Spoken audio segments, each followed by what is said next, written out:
Hello my friends and welcome back. It's Friday my dudes, the end of the week. You know what time that is? Time to open a cold brewski with the friends. But in this video we're gonna focus on Russian economy and the Ukrainian counteroffensive before you can open your cold brewski. We begin with the economy, and to illustrate the state of the Russian economy, let's take one of their plane manufacturers who came out with a new model. How is that model doing? Putin's war has pushed Russia backwards in terms of technological development. The situation with the new Russian Ilyushin 114-300 aircraft. In June 2021, Rostec CEO Chemezov stated that the aircraft equipped with a Russian engine would enter serial production in 2023. A month later, it was announced that the serial production would begin in 2022 and 12 aircraft would be produced per year. Wow! Then Putin started his special military operation and the delivery period was extended to 2025. On January 5th, 2026, Rosaviatsia set a new deadline. The first 3 aircraft will definitely be delivered to customers this year. And now, next batches might be delivered no earlier than 2028. See, this is a pattern in new Russia, ever since Russia after the Soviet Union, Russia under Putin. This has been a pattern. They announced that we're gonna domestically make a smartphone, domestically make a new tank T-14. We're gonna domestically make the Su-57, the newest, baddest fighter jet in the world, and they never do. They talk about it all over the world publicly, and they just don't do it. They just don't deliver. That's what it is, because this money will get them this talk will get them the money from Kremlin, but they steal it. That's it. That's where the story ends. Where does it all lead up to? Thousands of such companies in Russia? Well, I'm glad you asked.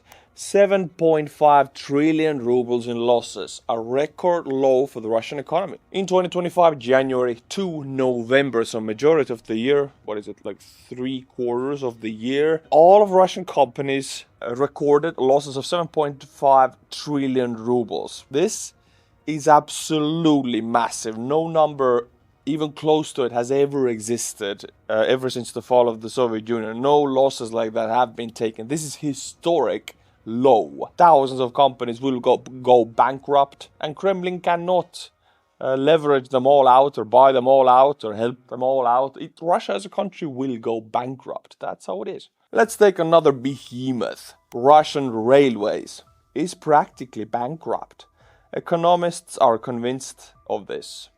Its debts have ballooned to 4 trillion rubles. So, 2025, Russian companies took 7.5 trillion rubles of losses. Only one company, the Russian Railways, which is a behemoth, massive company, it's the biggest employer of Russia, has 4 trillion rubles of debt, which is about $50 billion. It's massive even in Western standards. And they plan to sell 49% of their stock. Also, they plan to sell thousands of buildings across Russia, the iconic Riga station, and a skyscraper in Moscow City. They're selling off assets, physical assets, to cover the debts. How can you let your railways go bankrupt? It's not possible. They will drag the country down with them. Another illustration, let's look outside of Russia. For example, let's look in India. India was one of the biggest buyers of Russian oil next to China, and India was supposed to be the answer and savior ever since European Union stopped buying Russian oil. China stepped in. Well, India is out. Saudi Arabia has overtook Russia as the biggest exporter of oil to India. And if India is not buying that oil, it's not like you can sell it elsewhere. The markets are covered. You cannot sell it. There's no buyer. There literally is no buyer. It's going to drift at sea. They're going to have to decrease production, which brings in massive issues for the pipelines. Yada, yada, yada. They just lost a major customer. And to top it all off, I'll just show you a video of a Russian man on the street drinking beer and spitting the truth. Why is Russia so effed up? This goes to the special military operation, but it was always like that. Check it out. Why are the SMO soldiers ending up homeless? Here's the truth. Because they come back not quite right in the head. They come to the Arbat street to look around, get new clothes, and go on a drinking binge. Yeah, because drinking in Russia is normalcy. It's not like you have holidays or some kind of, whatever Russians call it, priaznik. Every day, every occasion, they drink. It's part of the culture. And if you drink so much, you know what follows? Depression. Your brain doesn't produce that much dopamine. Your sadness, worthlessness, all these feelings go with you binge drink, and they follow you. And it's Russia already. You look around, so everything is falling apart, old, muddy, dark. I mean, it's a country where it's really difficult to be happy. And when you come from a special military operation, you're schooled from the head, and then you go on a drinking binge. I mean, that's just a rabbit hole to hell. Because over there, they're all on drugs. All the SMO soldiers I've talked to, all of them are methadone, methamphetamine, and heroin.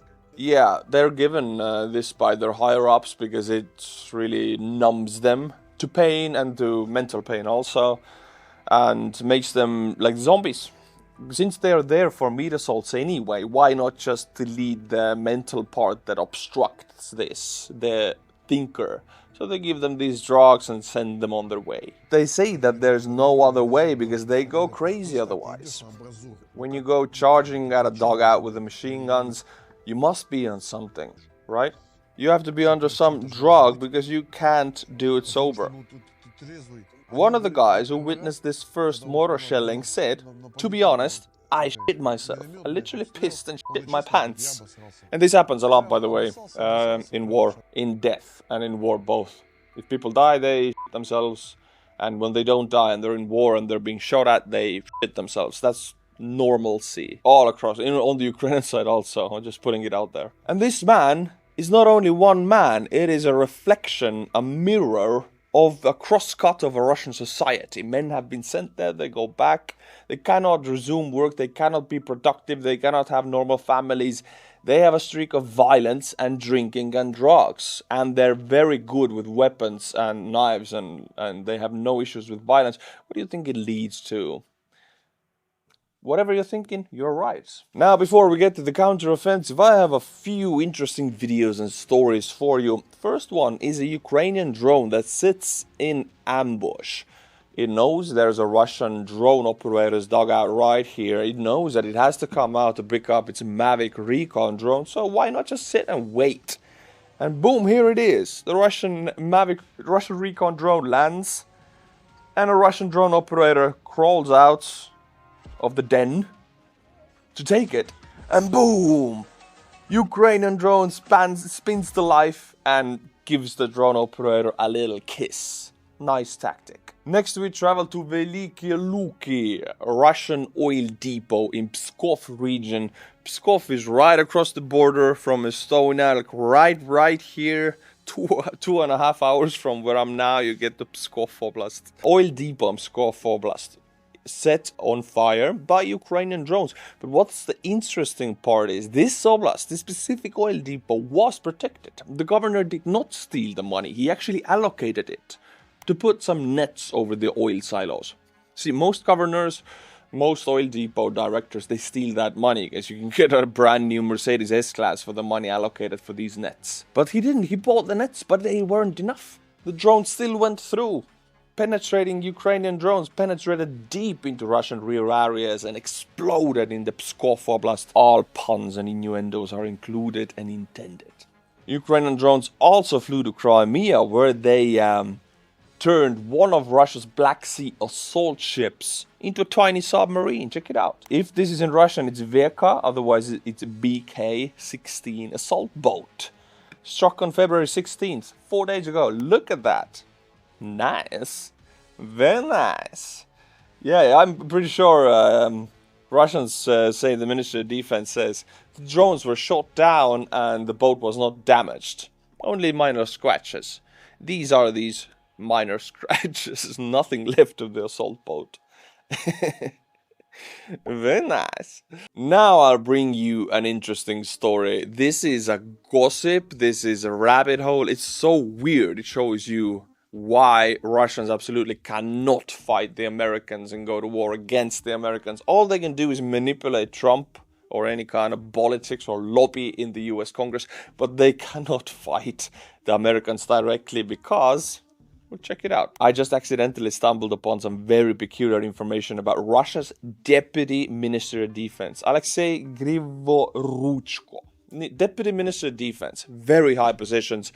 In the defense ministry, is like the third most important man, basically. It's very, very high, very important. This kind of guy shouldn't have any kind of loopholes or security holes in his story, in his family, right? But check it out. You might have seen him yesterday as he was telling Russians that the Starlink shutdown hasn't affected the army's efficiency. Ha-de-ha-ha. Anyway, Grigoruchko is married to Yekaterina Toropova, Miss Moscow 2001. Wow, wow, wee, wow, ooh la la. She won her title at the age of 15. Prior to that, she lived in the US for 3 years. Later, the couple bought a multi-million-dollar apartment in Miami. Both of their daughters were born in the US and are American citizens. Just to reiterate, Grigoruchko is Russia's Deputy Minister of Defense, and he assumed the post in 2018 under Shoigu. Russia's Deputy Defense Minister has real estate in United States of America and has 2 daughters who live in the USA and are American citizens. By the way, the real estate, the condo, is in one of Trump's developments. So his real estate's in one of Trump's developments and his daughters are living there. Can you imagine? Is this not like a security hole, security threat to one of the most higher up positions in the Russian Ministry of Defense? You want to tell me they're going to fight NATO, go to war against the Americans? No way. These guys, even Shoigu, even Putin's closest friends, oligarchs, the money men of Russia, they all have kids and grandkids in USA with their apartments. There's no way they can fight against America while having their family in America. If you think about this situation, it's crazy, out of this world. No Russian oligarch has their kids or grandkids living in Ukraine and they're bombing Ukraine. They're all living in America because they know that Russia will never fight America. That's how it is. But enough about that. I think you got your daily gossip rabbit hole fix. Now let's travel to Belarus and St. Petersburg, because these stories are connected actually. In Belarus, yesterday, thousands of people got military summons, even women. They got military summons, no preparation time, nothing. Straight from work, straight from toilets, bathroom, whatever you are, in swim club. You got your military summons and you gotta follow the men who gave it to you. No time to prepare. Even men with like 3-4 children or women with children couldn't even pick up their toddlers from kindergarten. Just follow me and go to the military office immediately. The officials say that it's a test for military readiness, like mobilization readiness, but this is not how you do it. This is taking a dump on your own people. I mean, if you have 3 kids, for example, you have 2 in the kindergarten and you cannot pick them up. This is already a catastrophe for one family. If you do that, and that's what they did. And they're all close to Suwalki Gap. These oblasts there got their military summons. And men were supposed to be taken for 1.5 months for training. So this is weird. Why they're doing it now? I don't know. Continuing on the same topic, in Russia, in St. Petersburg, they have massively hiked up their one-time payments for joining the Russian military. See, every Russian oblast and region has their quota of men of meat they have to send to the war machine, to the meat grinder. And St. Petersburg and Moscow, not many men are joining because these are more wealthier areas, and usually people from poorer areas are lured in by the one-time payments, which are massive, like Yakutia and other like really far east regions. But St. Petersburg and Moscow also have to fill their quotas. And these areas have bigger budgets, so they can throw money at the problem. And they do. One-time payments went up to 2.6 million rubles for one-time payments and 400,000 rubles for from the federal budget. So 3 million rubles for one-time joining. This, you can buy like many apartments with that one payment only in different Russian towns. Not maybe in Moscow and St. Petersburg, but in some other towns. This money will last you years. It's massive. So I guess they're falling behind on their quotas and Kremlin stepped in. My friends, have you read my book yet? 8 missions in Ukraine. Today in Facebook I got the memories, you know, it pops up the memory. This date right now, 20th of February, 3 years ago, 2023, I was first time in Kyiv. It was a photo of us with the guys, with Neifo, Ragnar and Jussi and some Finnish dudes. And we drove there. I remember being so afraid hearing those first missiles at that very place we took that photo. Missile alert. I heard it for the first time in my life.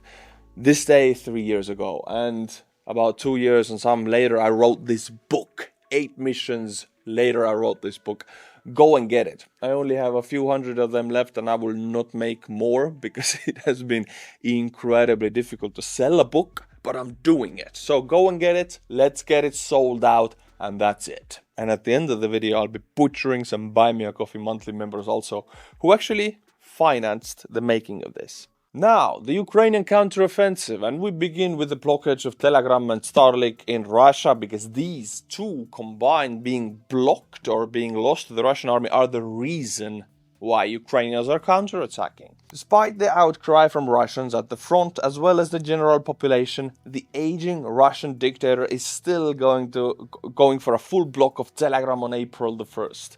Yeah, you might hope that's an April Fool's joke, but I don't think Putin has much of a humor sense on that. They're going to block it fully, although everybody, literally every soldier is saying that they need it so bad. They need Telegram and they did need Starlink. They're never going to get Starlink back, but Telegram is the choice of the Russians, Kremlin, and Putin is making that choice. It will hurt them. It already has, and it will hurt them even more. For example, let's take another Russian military blogger, 2 Majors. That's one of the Telegram channels, one of the bigger ones again.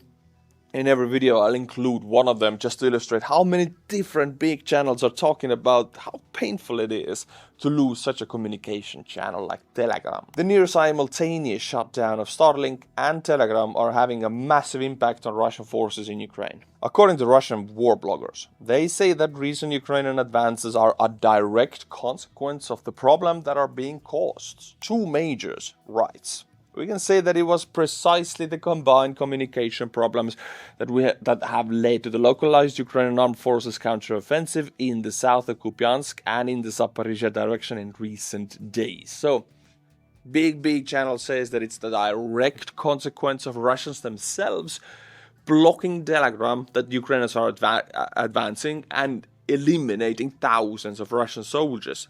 And the choice comes from the Kremlin. It's so weird. Kremlin wants to take Ukraine, and then they make a choice that gets thousands of Russian soldiers killed. I feel like we have a pattern here. I've seen this for 4 years already. Now I'll just throw in the spokesperson of the Ukrainian Army Southern Front, Vladislav Voloshin, who says that Ukrainian troops have gone on the counteroffensive and assault on one of the front directions. The main goal is to stop the Russian advance towards the Dnipropetrovsk region.